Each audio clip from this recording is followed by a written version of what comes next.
Millions of Asians live, work, or study in the US, but that could all change very soon. Trump's new 2025 immigration plan might shut the door on several Asian countries. And if you're from Asia, your homeland could be on the chopping block. These are the 7 Asian countries Trump wants gone from the US immigration system. Smash that like button, and drop a comment below telling us where you're watching from, because this just got personal. Let's dive in. Number 7, Laos. Let's talk about Laos. And no, not the one in your geography textbook with waterfalls and temples. I'm talking about the Laos that just got slapped with a reality check from Trump's 2025 immigration plan. Here's the cold truth. Laos has a passport problem. A big one. The US says Laos is handing out passports like it's candy on Halloween, to people with shady, unclear, or straight-up fake identities.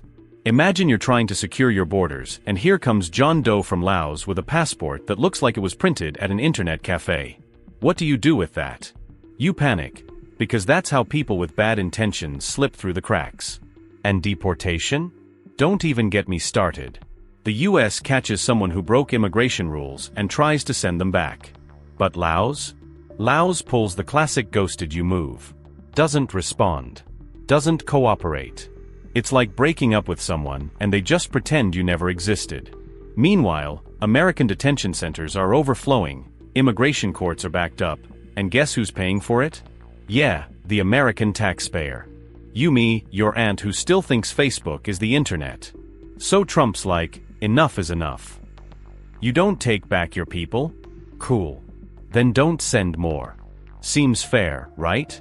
It's like if you don't return your shopping cart at Costco, you don't get to shop anymore. Logical. But here's where it gets real. This isn't just policy. It's personal. Lao American families are stuck in limbo, worried sick about relatives back home. Some have been saving up for years to bring family members over, and now? Poof. Their dreams vanish like your paycheck after rent and gas. Students from Laos with full scholarships might never board that plane to LAX. Skilled workers, who could have boosted the US economy, now face locked gates. Families? Torn apart by bureaucracy and bad decisions from governments who refuse to clean up their mess. And Laos? Oh, they'll feel it too. When you cut off the overseas pipeline, you cut off remittances. You cut off foreign education. You cut off global experience. And when that happens, you're not just hurting America, you're stunting your own country's growth. You want to fix poverty? Start by cooperating. You want international respect? Earn it. The world ain't giving out participation trophies anymore. Look, it's not about hating Laos. It's about demanding better. If your system's broken, fix it. If you want access to the world's most powerful country, show us you can be a trustworthy partner. Stop playing hide and seek with deportations and stop acting like you didn't get the memo on border control. This is 2025. The world is watching, and time's up.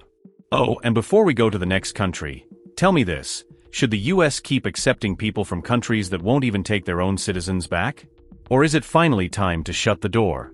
Drop your thoughts in the comments, because this affects all of us. And now, let's move on, this next one's just as frustrating. Number 6, Cambodia. His name is Mr. Chinda. He's 67 years old, retired, and still wakes up at 4 a.m. out of habit. A habit from decades of working 2 jobs when he first moved to the US from Cambodia.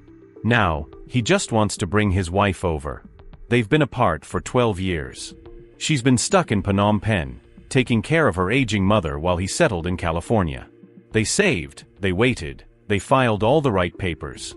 And just when it was finally their turn, boom. Visa denied. Why? Because Cambodia wouldn't take back a deported criminal from the US, someone who overstayed a visa. Someone who broke the law. And because of that, people like Mr. Chinda, who played by the rules, are now the ones paying the price. Welcome to Trump's 2025 immigration clampdown, and Cambodia is dead in the center of it. You see, this isn't just about illegal immigration. It's about trust and responsibility. The US says Cambodia has a long record of refusing to accept deported nationals. People who committed crimes here, served time, and now should be sent back. But when Cambodia says no thanks, what do you expect America to do? Just keep them here? Let them roam free while honest folks like Mr. Chinda can't even get a spousal visa processed? It's a slap in the face. And let's not pretend Cambodia's been a model citizen on the world stage either. Weak human rights. Jailed journalists. No free press. No accountability. The US government says if a country can't uphold rights or properly screen its own people, why should we let them through our borders? This crackdown could cut off visas for Cambodian students, workers, and families. No more green cards. No more reunifications. No more retirement dreams fulfilled. For seniors like Chinda, who spent his life building the American dream brick by brick, this isn't just policy, it's personal betrayal. And it's not just emotional, it's economic. Cambodian Americans send millions in remittances back home each year. Block that pipeline and you don't just hurt US communities, you cripple Cambodia's economy too. So here's the part that really stings. People like Mr. Chinda aren't criminals. He paid taxes, worked overtime, lived frugally, waited for the system. And now? The system has left him behind. So now I'm asking you, do we keep handing out visas to countries that won't even take back their own criminals? Or is it time for some tough love? Tell me what you think in the comments. I want to hear from the people who've lived this, the parents, the grandparents, the ones who sacrificed everything for a better life. Smash that subscribe button too, if you believe it's time someone spoke up for the elderly being ignored by the system. And don't go anywhere. Because the next country on this list? It's got even deeper problems, and the consequences are already spilling over into the streets of America. Stick with me. We're just getting started. Let's move on to number 5. It's gonna hit hard. Number 5. Myanmar. How do you protect your family when your own country is falling apart and the world stops listening? Meet Yu Ko Min, a 62-year-old retired teacher from Yangon. He spent 4 decades shaping young minds, dreaming of a peaceful life surrounded by his children and grandchildren. But that dream died the moment soldiers marched through his neighborhood after the 2021 military coup. Now, he wakes up every morning to gunfire. The market he used to visit is now rubble. His daughter, a nurse, fled to Thailand. His son tried applying for a US visa, denied. Why? Because Myanmar refuses to cooperate with deportations, can't guarantee safe background checks, and is accused of horrifying human rights violations. And just like that, families like Yu Ko Min's are split across oceans with no way back. Since the military seized power in 2021, Myanmar has plunged into chaos. The government was overthrown. Journalists jailed. Internet cut off. Schools shut down. Protesters gunned down in the streets. Over 3.5 million people are now displaced, many hiding in forests, living off rice and rainwater, UNHCR, 2025. And it's not just chaos, it's a human rights disaster. The world still hasn't forgotten the genocide of the Rohingya people. In 2017, Myanmar's military forced over 700,000 Rohingya to flee into Bangladesh. Villages were burned. Children killed. The UN called it a textbook example of ethnic cleansing. Now in 2025, with the regime still in power, the US government has had enough. Trump's new immigration policy puts Myanmar right on the chopping block. Why? Because Myanmar can't properly vet its citizens, refuses to take back deported criminals, continues violating basic human rights, and endangers US national security by allowing fugitives and extremists to slip through the cracks. So what does that mean? Students? Locked out. Skilled workers? Denied. Families trying to reunite? Stuck in limbo. People like Yu Ko Min, who followed every rule, now watch helplessly as hope evaporates. And here's the real gut punch. Myanmar's broken system doesn't just hurt its people, it weakens international trust. The US is tired of doing all the heavy lifting while foreign governments dodge responsibility. So now I'll ask you, should the US keep its doors open to countries that refuse to take care of their own people? Or is it time to draw the line? Let's talk about it in the comments. I want to hear from the Burmese diaspora, from immigrants who've been through this, from people who are tired of watching innocent lives pay for government failures. And smash that like button if you believe in accountability, in justice, and in finally speaking the hard truths. Oh, and don't even think about clicking away yet. Because the next country we're about to cover? It's not just controversial, it's America's longtime ally, now teetering on the edge of a diplomatic disaster. Stick around. It's about to get even more intense. Let's go to number 4. Number 4. Thailand. What kind of country looks a terrified refugee in the eye, nods sympathetically, and then shoves them right back into the arms of the regime they were fleeing? Thailand did exactly that in 2015, when they deported 45 Uyghur refugees back to China like they were lost luggage. That one move told the world everything it needed to know. When it comes down to doing the right thing or bowing to pressure, Thailand folded like a lawn chair. That decision wasn't just tone-deaf, it was a full-blown betrayal of human rights, and America didn't forget. The US slapped sanctions, visa bans, and a big fat question mark on Thailand's credibility. Fast forward to 2025, and Trump's got Thailand back in the hot seat, asking one brutal question. If your government crumbled this easily under China's thumb, why should we ever trust you again? And let's talk trust. When a country throws vulnerable refugees under the bus, you've got to wonder, what's their immigration system really like? Can they verify identities properly? Are they handing out travel documents based on merit, or are they just doing favors for whoever's pulling their strings? Because when political pressure from Beijing determines who gets deported, background checks and border security stop being real and start becoming optional. That's where things get dangerous for the US. Now we're not just talking about moral failures, we're talking about national security. If a country is willing to sacrifice human lives to keep relations cozy with a superpower, how do we know they're not compromising everything else too? And here's the part Thailand didn't see coming. This crackdown has teeth. It's not just about blocked visas. It's about economics, about their entire global image. Thailand's tourism industry is just barely recovering from COVID, and now they're staring down the barrel of US travel restrictions. You think American families are going to keep booking flights to Bangkok while political tension and trust issues grow? Good luck with that. And then there's education. Thousands of Thai students go abroad every year to study in the US, bringing back knowledge, innovation, and global perspective. But if visas get frozen, if students get stuck in limbo, that brainpower goes elsewhere, and Thailand loses out on the future leaders who might have made a real difference. And don't even get me started on skilled workers. Thailand's young professionals looking to build careers abroad? Shut out. Families trying to reunite? Delayed, denied, devastated. And for what? Because nearly a decade ago, the government proved that they'll choose politics over people. So here's where I stand, and I want your voice too. Should the US keep opening its doors to countries that slam them shut on human rights? Or is it finally time we stop pretending it's all sunshine and pad thai? Comment below and speak your truth, especially if you've lived it. And while you're down there, smash that like button if you're sick of spineless diplomacy and want to see real accountability.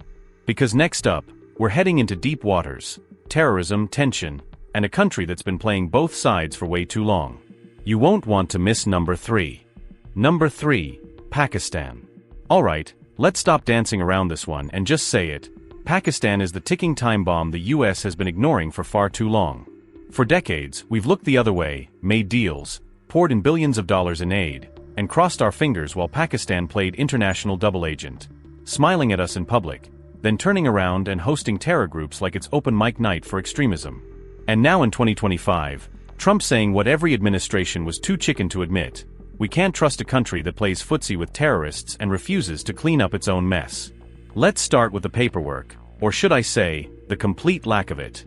US immigration officials have long said that verifying identities on Pakistani visa applications is like trying to assemble IKEA furniture with no manual and 2 missing screws. Unreliable records, missing background data, names that change faster than Twitter bios, and somehow, we're supposed to feel safe letting people in under that system? Come on.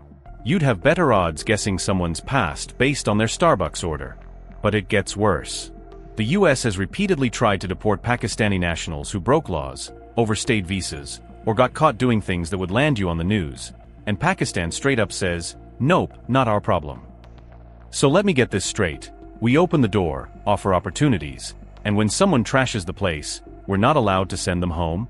That's like inviting someone to your house, they burn your couch, and then the cops say, sorry, you've got to let them stay. This isn't diplomacy, it's insanity. And don't think this just hurts policy.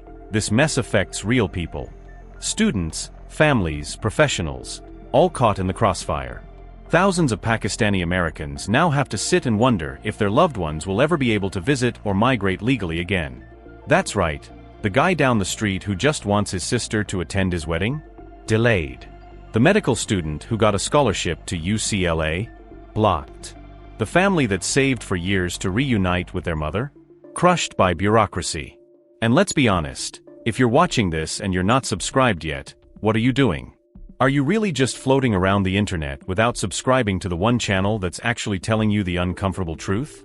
Fix that. Hit that button. You're already in too deep not to. Now back to Pakistan. The US-Pakistan relationship is on life support, and for good reason. International trust is evaporating. Countries are watching how the US handles this, and if we blink now, it tells the world that consequences are optional. And here's the terrifying part: if we don't get strict, we're not just risking immigration chaos, we're risking homeland security. The next attack won't come with a warning. It'll come because we let it in, stamped its passport, and smiled at the airport. So ask yourself, how much longer do we tolerate the game? How long until compassion becomes a liability? Because one thing's for sure, the clock's ticking, and Pakistan's not running out of chances. We are. Number 2, Vietnam. Alright, here we go. Vietnam, the country that somehow wants all the benefits of US immigration without any of the responsibility. You know what this is? It's like being invited to a potluck and showing up with an empty plate, asking for a to-go box. For years, the US has bent over backwards for Vietnam: student visas, job opportunities, family reunification, humanitarian programs. And how does Vietnam return the favor? By flat-out refusing to take back its own citizens who break our laws. I'm not talking about people who stole a Snickers bar from 7-Eleven. I'm talking about visa overstayers, repeat offenders, and in some cases, criminal felons. You break the rules here? You should go back. Simple. But Vietnam's like, we're not sure if they're technically still Vietnamese. Oh really? So you're telling me someone born in Ho Chi Minh City, speaking Vietnamese, raised under your flag, magically becomes a mystery citizen when it's time to take them back? How convenient. The US says, hey, this guy overstayed his visa by 12 years, committed fraud, he's got a one-way ticket home, and Vietnam pulls the classic new number, who dis? Routine. Meanwhile, guess who's footing the bill to keep that person in legal limbo? We are. The American taxpayer. You, me, and every person wondering why rent's due, but we've got a guy from Da Nang gaming the system in detention. And it doesn't stop there. Now, because of Vietnam's refusal to cooperate, the US is considering putting serious restrictions on student visas, work permits, and family immigration.